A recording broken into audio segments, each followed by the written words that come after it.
Ще да кажем кой е, защото да се знае, че в момента е дрифта на Варна, а ние не сме там, брат. Мръсна е, верно. Ама нищо, то на клипа не аз се ви колко е мръсно. Намираме се в Overdrive или по-точно на Диното в Overdrive.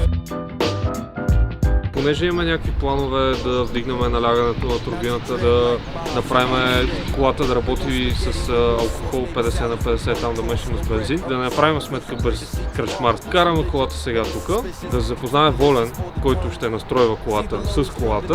Там насетне вече да решим реално какви точно корекции да правим и как да процедираме от тук нататък, защото най-вероятно ще се наложи някакви неща по мотора да се сменят вече, тъй като отиваме в една зона, където е малко по-особено там, всеки момент все едно може да се изсипе моторът. Защо, господине? И чакаме да видим какви са резултатите. Най-вероятно ще има и разлика от Дино до Дино в мощностите на колата, но това, което мене най-много ме интересува, кога тръгва да буства, въртящия момент, откъде почва, кои обороти. Цените няма да кажа, че също.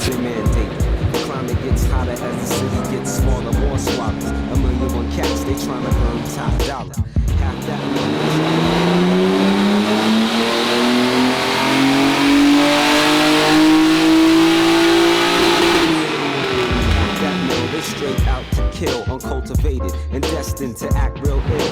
Black blood up in the veins of 5 hours of pain. Only reason why the east and the west, it ain't the same. I'm 20-something years of age and life showing out.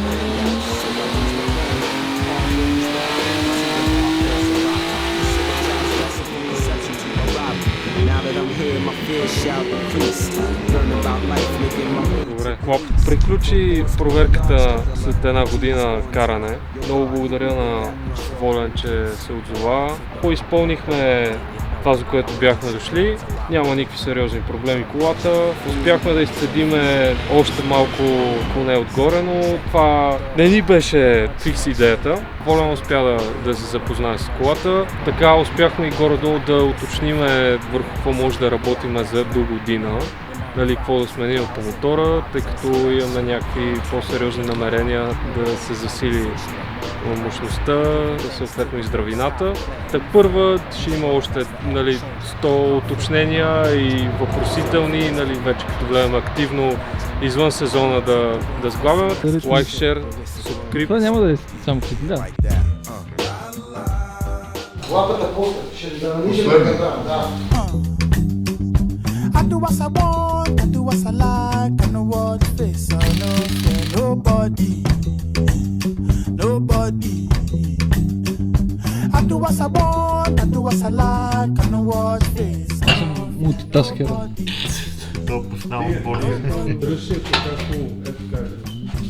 Малко.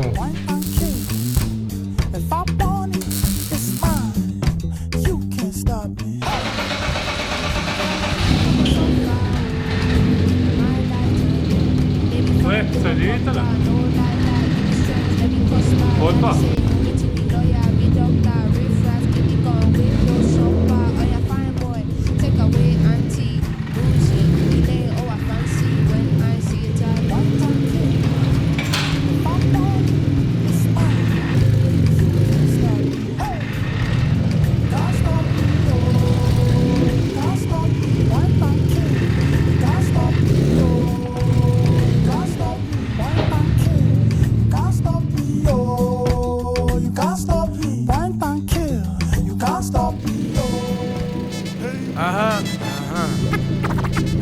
One shot. This is la peste. Conquérir la terre. La réussite, la connaissance, c'est ce qui anime tous les groupes. Conquérir la terre, rassembler les légions. La réussite, la connaissance, c'est ce qui anime tous les groupes. Conquérir la terre, rassembler les légions.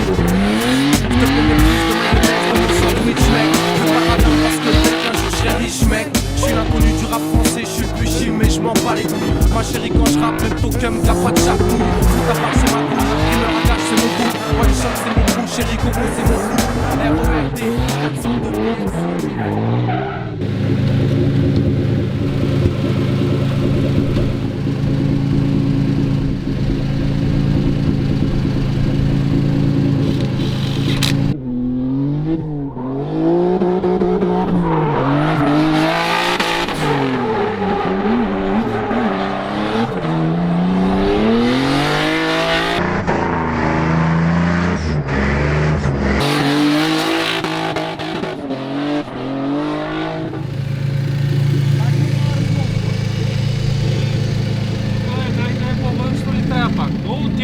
Идва! Тук изведнъж се затваря. Si tu veux me clash, fais pas ton bluff et viens ici. Si tu kiffes, dis ici. Je connais le taxi. C'est la fête, t'es en élection sous taxi. Autant pour moi, certains problèmes, j'ai compris qu'il fallait que tu me lâches. Avec l'album, Dex 9 et Nudgy, tu peux te THC, THC. Fais pas de chier, j'ai plein de fraîcheur. Mets de la chair, ici je la fais, je suis challenger. Ce putain de challenge, frérot, c'est une vraie cure d'étaler. De réussir, faire que le bien, regarder ce que la vie t'amène. À une plus grande échelle, d'essayer de toucher les gens. Touche de l'argent.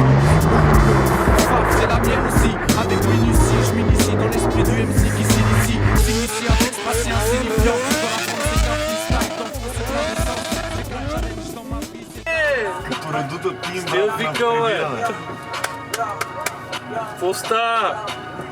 Тук сме петък сутринта, 9 часа, брат. Пусти парно.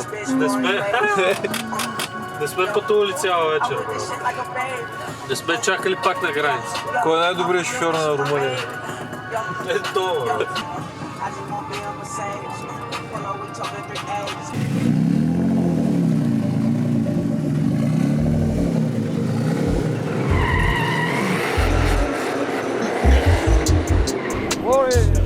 Ай!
Ден, събота, 22, 9:23. Да започнем още от диното реално, като първа стъпка за подготовката ни за това състезание. Тук бяхме в Овердрайв при Волен, ние снимахме там някакви неща. Като цяло това, което успяхме да направим е малко по-отрано да тръгне да буства колата. Изкарахме 360 коня на колелата. Нали, там много благодаря на Волен, това е ясно, това съм го казал, ти ще го включиш. Да, колата изкара 300 и... Това беше първа стъпка. Втора стъпка, нали,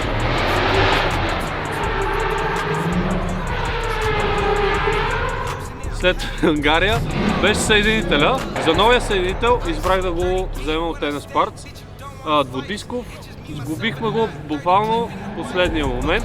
Тук трябва много да благодаря на Марто и на Рая от MG Solution, защото Марто една седмица се работата и се занимаваше само с моята кола, за да може да дойдем тук и да вземем участие пълноценно. Ревизирахме масла, филтри, малко се на школа на море, брат. Сменихме флуидите по скоростни и по диференциали.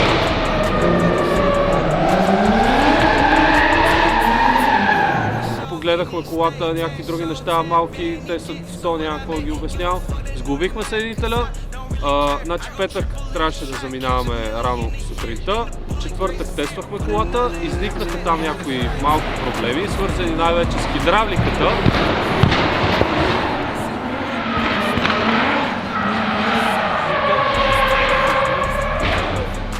Удари се. Брат, тук ще я кажа, че ме кефи този маняк, брат.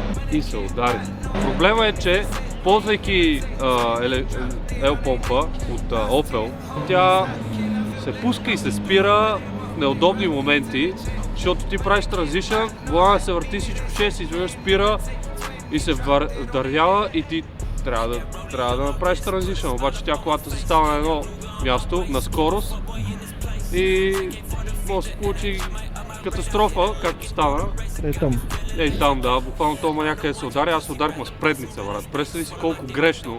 Случи се просто и изключи се помпата, вдърви се волана и колата продължаваш 4-те губи в една посока. Нямаше демиджи. Освен по Ами... достоинството ти, по... Не, нямаше демидж, да. Пътувахме вместо 5 часа 9. Защото единия бус спря да пали, на другия му падаше вратата и му спря парното. Това е общо. Да. Петък сутринта имаше цял ден каране тренировки. А за цял ден тренировки успях да хвана някаква линия. Има още какво да доизкусоряваме. Много съм доволен, че буквално карах цял ден на едни севита. Мисля, направил съм 20 и... да знам, 4 ръна, примерно. Основното е просто, защото тук асфалта е буквално е мед. Мисля, буквално е мед, защото хем има сцепление, хем и на хъби гума. Има бетонни стени, яки са. Какво още? Днес ще караме пак тренировки и на края на деня имаме квалификации. Надявам се, стискам палци всичко да е наред. Има и сериозно българско участие, може би от около 50 пилота, 18 пилота сме българи, което може само да ме радва. А ходим за кюфта, много. Ама аз не пари. То и аз нямам какво смисъл. Ще питаме нещо от вчера, ако имат останало.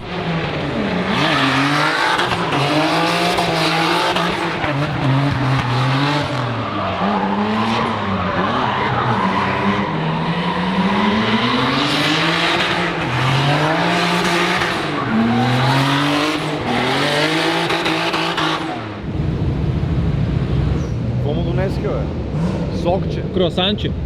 Ой, някакво сокче.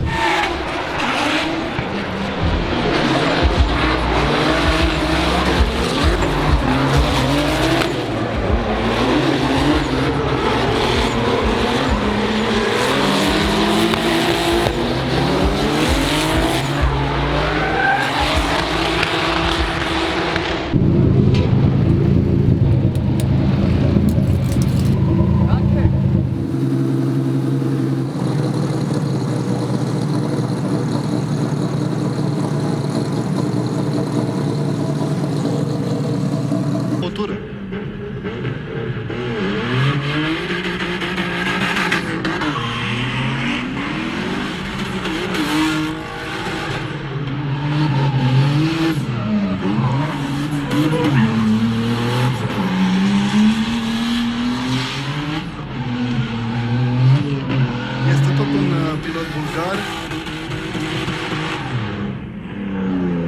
Da, ceva probleme acolo, nu? Mai ales la clasa Pro. Netco Buicle urcă pe locul 8 cu 83,67 de puncte. Nicola Popov, ce unghi mare după inițiere și cu toate astea reușește să facă virajul fără probleme.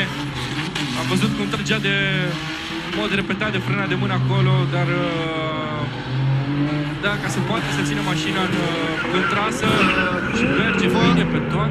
Umplem urechile până la sfârșitul acestui weekend. Îl vedem acum pe Gabi Imre Junior. Foarte bine a mers anul acesta Gabi Imre Junior, spectaculos, pot să spun. O trecere a sa de la clasa semi-pro la clasa pro în acest an. Și pentru el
a nigga hot, bottom of the pot, yeah. Mr. Shop a lot, yeah. I do what you not, yeah. Pockets full of knots, yeah. My pockets back to Viteză foarte bună, unghiuri foarte mari, fără să controleze foarte mult roțile față. Mici corecții acolo, dar nimic grav. Frâna de mână folosită foarte puțin pentru acest act de păr. A controlat foarte bine viteza de la start până la finish. Nicola Martin mi se pare că a reușit să stea mai aproape și fără prea mult. Runda a doua. Nicola Popov, lider. Nicolov Martin, chaser.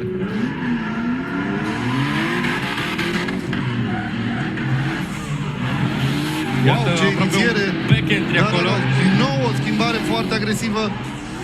Foarte bună tura până acum a lui Nicola Popov, da. Și Dacă de Martin aproape rămâne reușește Martin, da, să vină. Dar tura de lider a lui Popov, senzațională, mai ales inițierea și primul schimb. Wow! Grea decizie, dar cu siguranță arbitrii, iată ce spuneam, grea decizie. One more time! Time dintre Nicolov Martin, care este lider, și Nicola Popov, care este chaser.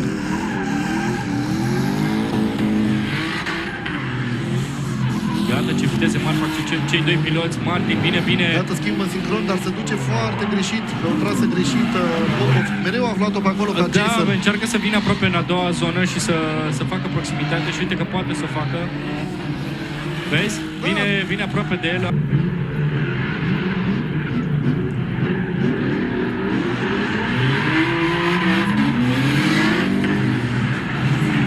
Bun. Cum aruncă Nicola Popov mașina acolo și vine bine Foarte pe bine, ca ambele lider. zone. Două roți afară, însă ca lider asta îl va deputa mult de tot acest lucru. Ca chaser ai voie trecut cu vederea, dar ca lider trebuie să mergi prin zone și pe o tură. Deci și până acolo a fost o tură absolut minunată. Deci avem... Iată, mergem mai departe. В момента върви последния батъл от топ 4. Отпаднахме на топ 32, но хронологично да обясним, нали, как случиха нещата. Събота беше ден за квалификации. Основният проблем, който имах през целия ден, беше хидравличната помпа, която е електрическа, от Opel, нали, най-масово се ползва по дрифт колите. И съответно моята имаше някакъв проблем. Мислихме, че от масло, сменихме го от рейка, от каре, кормилно. Минахме реално през всички останали проблеми, но не и през това да смениме самата помпа. Карахме тренировките, но нещо не бях малко off-beat. В сравнение с петъка особено, доста по-трудно ми се случваха нещата и даже не се и получаваха, бих казал. Влязохме в квалификациите малко неуверен в това какво се случва с колата. Първи квалификационен рън, точно на загрявката усещам как Милана пак се твърдява реално, как отказва помпата. Правя ръна, по средата на ръна, реално на излизане от обратния завой, помпата умрява. Волана е тежък и идва момент за транзишън и той завърта целия наведнъж, фул лок и просто не може да се кара, доста е трудно. За втория рън карах по същия начин, в смисъл, че нямаше как да оправим проблема да смениме помпата за такова кратко време и карах без хидравлика все едно. Нареди се топ 32-ката и се паднах с Мартин Николов в първи батъл.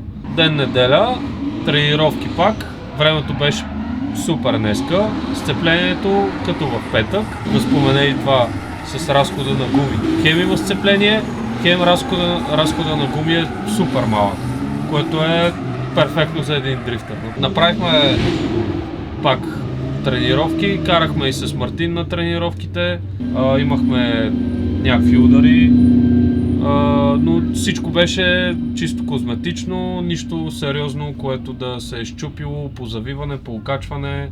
В топ 32-ката, както казах, първи батъл с Мартин Николов, карахме първия рън, той първо беше лид, след това с чейс, на излизане от обратния видях как той бута конусите пред мене, които са точно там на транзишъна. Предполагам, заради това са дали 0, тъй като това го бяха споменали на квалификациите. Аз пък излязох с 2 гуми точно преди обратния. Дадоха ни one more time, т.е. да караме още веднъж и